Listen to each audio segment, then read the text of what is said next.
આખા વડોદરા શહેરના વિસ્તારમાં જળબંબાકાર થઈ ગયું, બધે પાણી થઈ ગયું. કોઈ વિસ્તાર વડોદરાનો બાકી નથી કે જ્યાં પાણી ના ભરાય હોય. તો 2 ઇંચ વરસાદ અને કમોસમી વરસાદ હતો તો આ તો કુદરતનો સંદેશ છે કે હજુ પણ વડોદરાના સત્તામાં બેઠેલા લોકો સુધર્યા નથી. ગત વર્ષે આખા વડોદરા શહેરને પાણીમાં ડૂબાડ્યું આ ભાજપના ભ્રષ્ટ શાસકોએ. 1 વાર નહીં, 2 વાર નહીં, 3 વાર. માતાઓ, બહેનો, વડીલો, નાના છોકરાઓ બધા ભૂખ્યા તરસ્યા રહ્યા.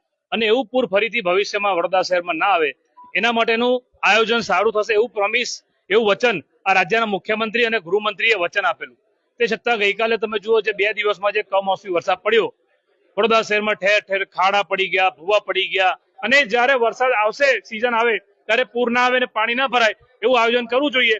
આખા વડોદરા શહેરની અંદર વિકાસની વાત તમે કરો ને, તો વિકાસ એટલે શું? તો આની વ્યાખ્યા શું કરી શહેરના લોકો, આ વડોદરાના શાસકોએ? ખાડા ખોદો, પૂરો, પાછા ખોદો, કોને હાલાકી ના પહોંચે એ રીતના કામ કરે એ બાબતે રજૂઆત કરીને આવેદનપત્ર આપ્યું છે. કોંગ્રેસ પાર્ટી દ્વારા આવેદનપત્ર આપવામાં આવ્યું છે કે આ 2 દિવસની અંદર જે સાયક્લોનિક ડિપ્રેશનના કારણે જે અહીંયા વરસાદની જે પાણી ભરેલી હતી સિટીમાં, એટલે વોટર લોગિંગના ઇસ્યુઝને લઈને રજૂઆત લઈને આવ્યા હતા. પ્રયત્ન કરીશું જેટલું ફાસ્ટ થાય સિસ્ટમને સુધારવાનો પ્રયત્ન અમે કરીશું અને આપનું પણ અપેક્ષા છે કે આપણે પણ મને ધ્યાન રાખતા જ કરજો.